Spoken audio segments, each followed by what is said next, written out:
Yan. Hello po, good morning po. Good morning po.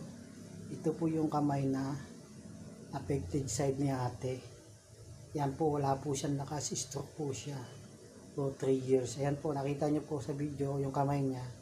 Wala pong kalakas-lakas. May hina po, pati daliri niya. Ayan o. May hina po, pati mga daliri niya. Wala pong lakas yan. So, ituturo ko po sa inyo kung paano po mag-therapy ng ganito. Mahina ang kamay. Walang lakas, hindi ma-close open. Pero ito po, hindi naman po nakukuha ng isang therapy lang ito. Kailangan gagawin nyo to umaga hapon. Kahit na 15 minutes sa umaga, 15 minutes sa hapon.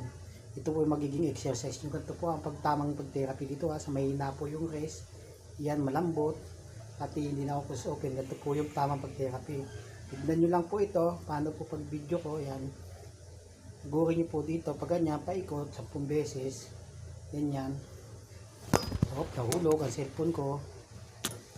Wait lang, nahulog ang cellphone. Yan, nahuhulog. Gurin nyo din 10 beses, pag ganyan. Tapos pabalik din po 10 beses, pag ganyan, pabalik. Dito din po sa kabilang side, yan. Gurin nyo din po dito 10 beses, pag ganyan.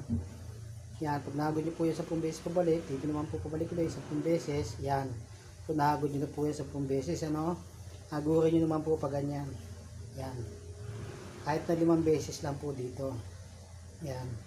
Para unti-unti po bumalik yung lakas ng ano, ng pulsuhan, ng kamay, na hindi na close open. Umaga hapon pong gagawin yung pag-therapy na ganito. Yan po, ha. Tapos, sagurin niyo po dito sa gitna, dito sa may, ito po yung tawag na, ano, upper lumbar. Ito po. Ito po yun.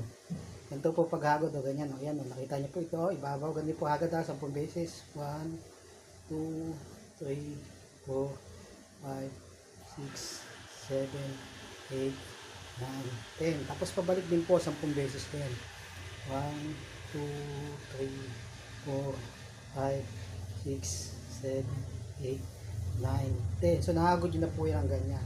Ito naman po mga daliri, hagurin nyo po ito, dito pagitan, ganyan, 10 beses, kasi mahina siya. Basta 10 beses din po, sundan nyo lang po ito. Yan, ganyan po ha. Ito po yung mga dito pagitan dito. Kailangan po mahagod nyo rin po yan, ganyan o. 1, 2, 3, 4, 5, 6, 10 beses din po dito para mas maganda. Yan po, lahat po ito, walang pagtumbaga pagitan.